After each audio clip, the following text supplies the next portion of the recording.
రాజకీయ పార్టీ అయినా సరే ప్రభుత్వాన్ని ఏర్పాటు చేయడానికి కావాల్సిన మెజారిటీ సగం సీట్ల కన్నా ఎక్కువ. ఫర్ ఎగ్జాంపుల్ 100 సీట్లో పోటీ చేస్తూ ఉంటే 51, 52 సీట్లలో గెలిస్తే చాలు గవర్నమెంట్ని ఫామ్ చేయొచ్చు. ఆంధ్రప్రదేశ్ రాజకీయాల్లో సీనియర్ మోస్ట్ రాజకీయ నాయకులు చంద్రబాబు నాయుడు గారు, ఒక డెడికేషన్ కమిట్మెంట్ ఉన్న రాజకీయ నాయకులు జగన్మోహన్ రెడ్డి గారు. కొంతకాలంగా వై నాట్ 175 అనే మాట పదే పదే వినిపిస్తుంది.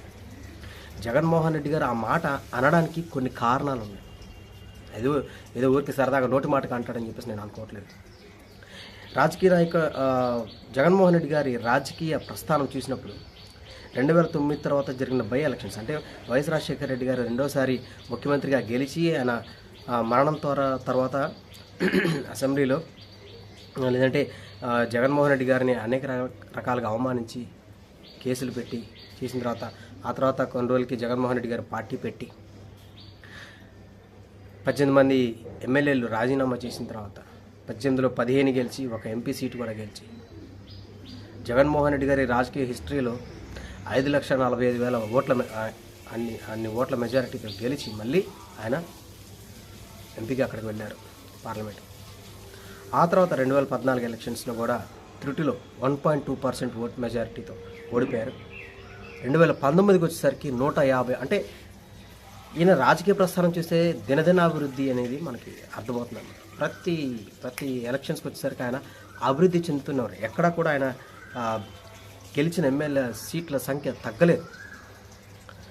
18లో 15 గెలిచాడు, 175లో 60 చిల్లర గెలిచాడు, 66, 67 గెలిచాడు.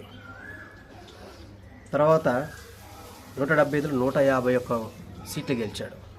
నాకు ఇప్పుడు 151 సీట్లు ఇంకా ఆయన దాహం తెరలేదు. ఇంకా 175కి 175 గెలవాలనే పట్టుదలతో ఉన్నాడు. ఆయన ఏదో ఊరక నోటు మాటగా చెప్పుంటాడని చెప్పేసి నేను అనుకోవట్లేదు.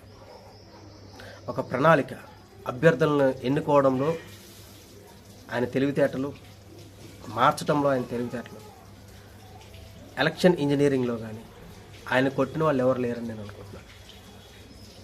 ఊరికే నోటు మాటగా అనరు ఎవరు కూడా. 175కి చాలామంది అంటుంటారు మేమే గెలుస్తున్నాం, మేమే తప్పకుండా గెలుస్తాం. ఏ రాజకీయ పార్టీ కూడా ఇంతవరకు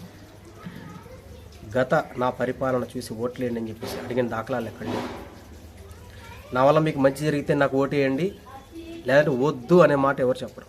వద్దు అనే మాట ఇంతవరకు చంద్రబాబు నాయుడు గారు నాకు ఓటు వేయొద్దు అనే మాట ఎప్పుడు చెప్పలేదు. లేదంటే నా గత పరిపాలన చూసి నాకు ఓటు వేయండి అని చెప్పేసి చంద్రబాబు నాయుడు గారు ఎప్పుడు అడగలేదు.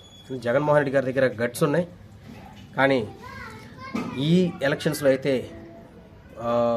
ప్రభుత్వ వ్యతిరేకతలో భాగంగా ఎంప్లాయీస్ ఎవరైతే ఉన్నారో, గవర్నమెంట్ ఎంప్లాయీస్, వాళ్ళందరూ కూడా జగన్మోహన్ రెడ్డి గారికి వ్యతిరేకంగా ఓట్లు వేశారు అని చెప్పేసి మెజారిటీ చాలామంది చెప్తూ ఉన్నారు. ప్రతి ప్రభుత్వానికి కూడా యాంటీ ఇన్కంబెన్సీ అనేది ఉంటుంది. ప్రభుత్వ వ్యతిరేకత అనేది కొంతవరకు ఉంటుంది. మరి ఇప్పుడైతే విపరీతమైన టెన్షన్ నెలకొంది. కొన్ని వేల కోట్ల రూపాయల బెట్టింగ్ జరుగుతోంది. మరి జగన్మోహన్ రెడ్డి గారు అన్న 175, వై నాట్ 175 అనేది ఎంతవరకు సఫలీకృతం అవుతుందనేది మనం జూన్ 4వ తారీఖు వరకు వెయిట్ చేయాల్సిందే.